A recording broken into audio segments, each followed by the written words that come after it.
Ayun, was Sir Boy, nandito ako sa terminal namin dahil coding ko ngayon, kaya kailangan natin na mag-check, no. At saka meron kong gagawin ngayon, yung bigay na yung ano, no, yung support, kaya kailangan natin palitan dahil mahirap yan pag bumigay, tatagilid yung makina, daming sisirain. Kaya po, sobrang init, pahinga muna ako ngayon, grabe. Oh, sobrang init. Ayun ang yung jeep, kaya natanggal ko na yung ano, mga tornilyo. Pahinga muna dahil init, sobra, mahirap na. Marami Sir Boy, oh. Ayan yung engine support. Yan, papalitan na natin yan dahil ano, oh, sira na yung guma. Ayan, tatanggal ko na yung mga tornilyo. Baklasin na lang natin yan.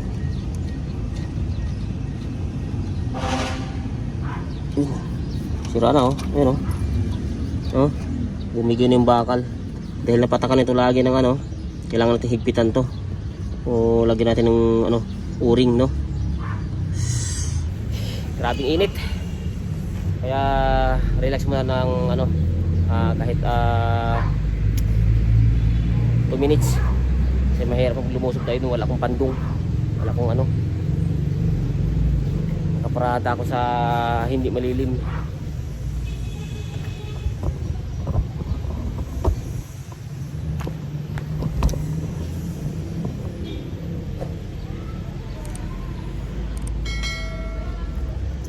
Init.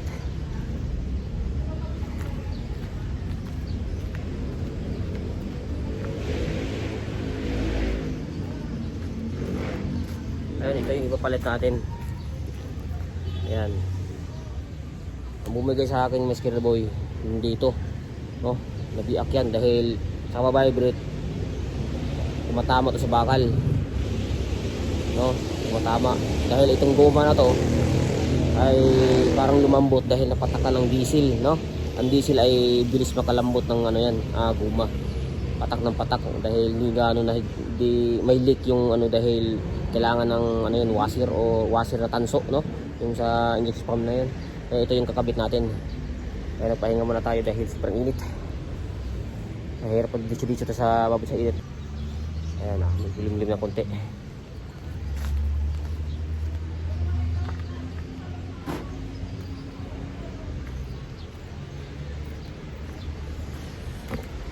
Kaya lapit natin yung camera. Sabi init din.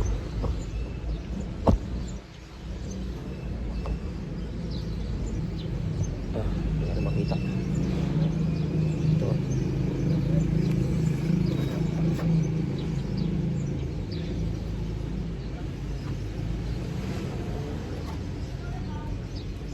Oh, utol lang, oh. Iyak na.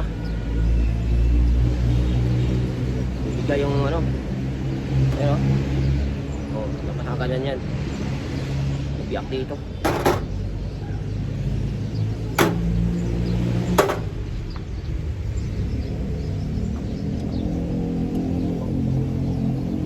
Kailangan i-jack.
Yun o.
Ayan Mr. Boy, tapos na rin sa wakas.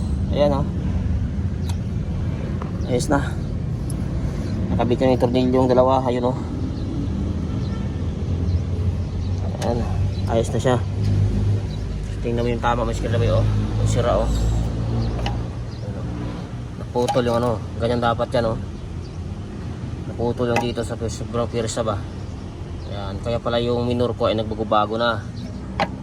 Dahil putol na siya. Lumalambot yung dito sa gilid, pero ito hindi pa naman sagdurog yung ano, pero putol na to, wala na siyang depensa, no? Tagilid na yung ano natin yan, medyo yung makina dahil naputol to, kaya naputol dahil tumagilid na siya. Ayan na siya, Mr. Boy. Hirap dukutin Mr. Boy yan, hirap ilagay yung mga ano, kailangan magja-jack kasi ilalim ng crankcase. Ayan. Sobrang init, grabe. Pero ang gamit ko na jack oh. Yan, kinak ko na yun sa ilalim yan. Doon sa crankcase. Kailangan may jack, hindi pwedeng walang jack kasi hindi maangat yung makina kung walang jack. Ayan, grabe init. Tsaga lang sa init. Kaya nga sandali, tapos ano na naman, mahirap pag-straighten mo kasi dahil sobrang init. Delikado yung init sa ating katawan pag masobraan, no? Ayan Mr. Boy, tapos na yung gawa ko. Kaya po mayroon na naman akong, ayan po, mayroon naman akong ibang check sa ilalim sa propeller dahil mayroong maluwag naman doon na ano doon, tornilyo. Kailangan natin higpitan. Ayan po Mr. Boy, maraming salamat sa lahat ng nagsuporta, lalo na sa aking mga viewers dyan sa aking YouTube channel. Maraming salamat sa inyo lahat. Shout out sa lahat ng mga Scared Boy dyan. Yun, sa mga bubiyahe ngayon, shout out, ingat kayo dyan mga Scared Boy. At saka laging iyan natin sa isipan yung may kiramdam, no? Kiramdam sa ating sasakyan. At saka ingat palagi at mahinahon pag mainitin ng oras sa kalsada. Kaya maraming salamat sa inyo Mr. Boy.